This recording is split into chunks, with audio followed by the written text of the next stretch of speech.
days ago. I was out driving the wagon, running some errands.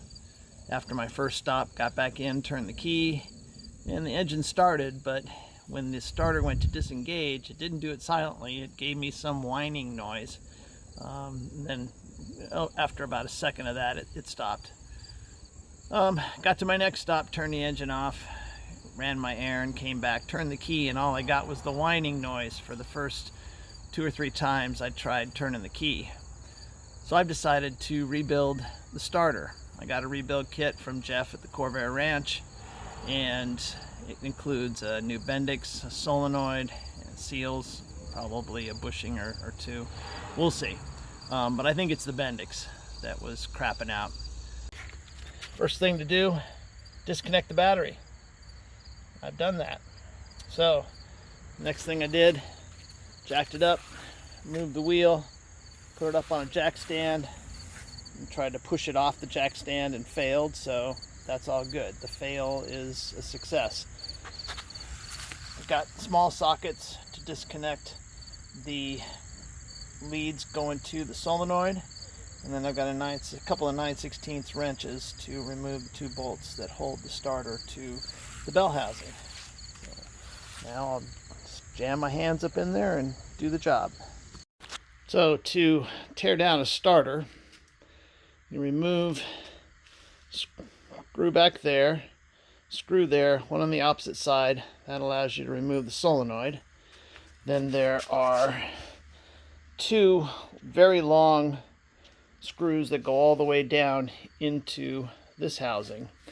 Once that is removed, you can then remove the this backing plate here.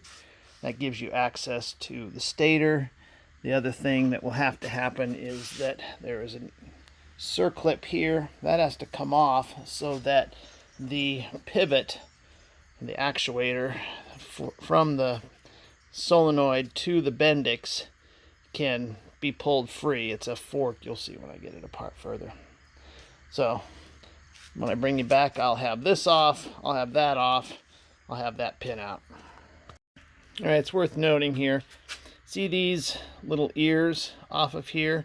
You have to, once you remove the screws, the one down here and the 2 on either side that go into this extension of the bracket, you have to rotate the starter because that tang fits into that slot. Just remember to do that. Use my snap ring pliers to get the snap ring off, which broke. It looks very old, as does the solenoid. Here's a look at the Bendix. It doesn't look bad, but again, we'll hopefully with a new Bendix and a new solenoid make sure that always engages. Problem could be the solenoid, but it's a good time when you have the starter out to go ahead and spend the extra money and just replace the Bendix as well. So now, like I said, I move on to remove those 2 long screws and have the rest of this apart. End cap is off. The stator portion is removed. The rotor is here. The Bendix is there. That's the way actually it'll end up being like that. That's the way that solenoid piston needs to sit.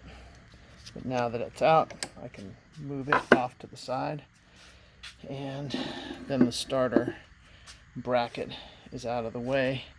There is let's see if I have to push down this outer ring, which frees a clip, or maybe it's push up. Anyway, we'll look into that. Feels like a... Alright, so there's a washer over the end. It goes there. Then there's a groove in here, and I have to push down the outer sleeve to free up the snap ring to get it out, which then frees everything, and then the Bendix will slide off the end. So I used I think that's a 13mm socket to push that retaining slotted washer back that exposed that snap ring. And then with the screwdriver and perseverance, got it up into this area. Then I used the Bendix to push it up, and it popped into that one. Again, back the Bendix off. Screwdriver got it loose, got it all off. Now, one of the things I did notice was, let's see if I can do this one-handed. Probably not. Anyway, the Bendix is really difficult to rotate. So make sure I put plenty of grease in on the next assembly. I mean, it comes off.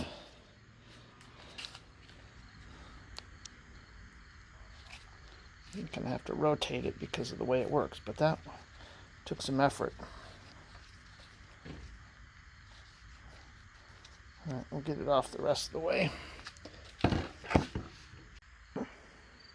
Here's what's included in the starter rebuild kit. Brand new Bendix, brand new solenoid, and it comes with its spring. So I got a new spring there. Here's a new gasket for the solenoid, bushings, new solenoid fork, new washers, new snap ring, and also new brushes, and they go down in the bottom there, which actually it's not the bottom when it's open, those guys. So I'm gonna replace those. Unfortunately, I can't find the video that I shot of the reassembled starter, so I'm showing pages out of the manual that illustrate the assembled and exploded views there.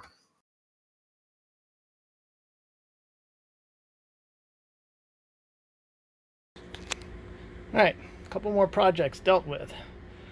I had bought this power switch a few months ago. I finally got around to connecting it. So we have an extensively long, and we're going to replace that, but it works now. Extensively long negative lead that goes to one pole here, and from that pole it goes with a short lead to the negative of the battery. So currently it is in the off position. Straight up and down, that is on. Okay, so like turning something, unloosening something. Yeah, unloosening. Loosening something is counterclockwise, so is turning that off. The other thing I did, I think my ignition switch is wearing out. So I read, yeah, go ahead and just install a relay. So that's what I've done. So this relay here is screwed to the frame rail there. Ground from the relay goes to that screw. Supply voltage comes right off of the positive terminal, and there is a inline fuse. And then if we look at the wiring, we've got the so-called trigger wire is the white, or maybe, yes, it's the white, and it connects to, with a spade connector, to the purple wire coming through the firewall. And then the purple wire that goes to the S terminal on the solenoid is the 12 volts coming through the relay. So at this point, the ignition switch only has to handle low voltage, low current, whereas now, once that relay closes, I've got a good 12 volts, a shorter run, no contacts other than that one in the new relay. So in the new relay is rated to handle like 30-40 amps, so I'll never exceed that. Obviously, if there is a short at the end, we would want to, or any short, we would want to fuse it, and that's why that fuse is there in line.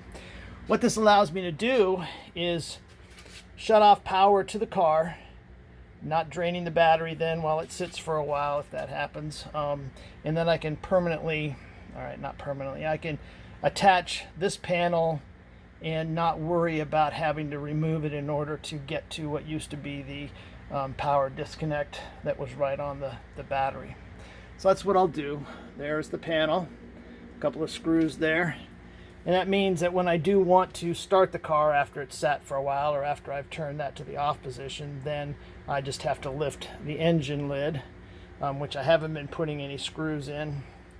So that's the benefit of that. So 2 more projects down.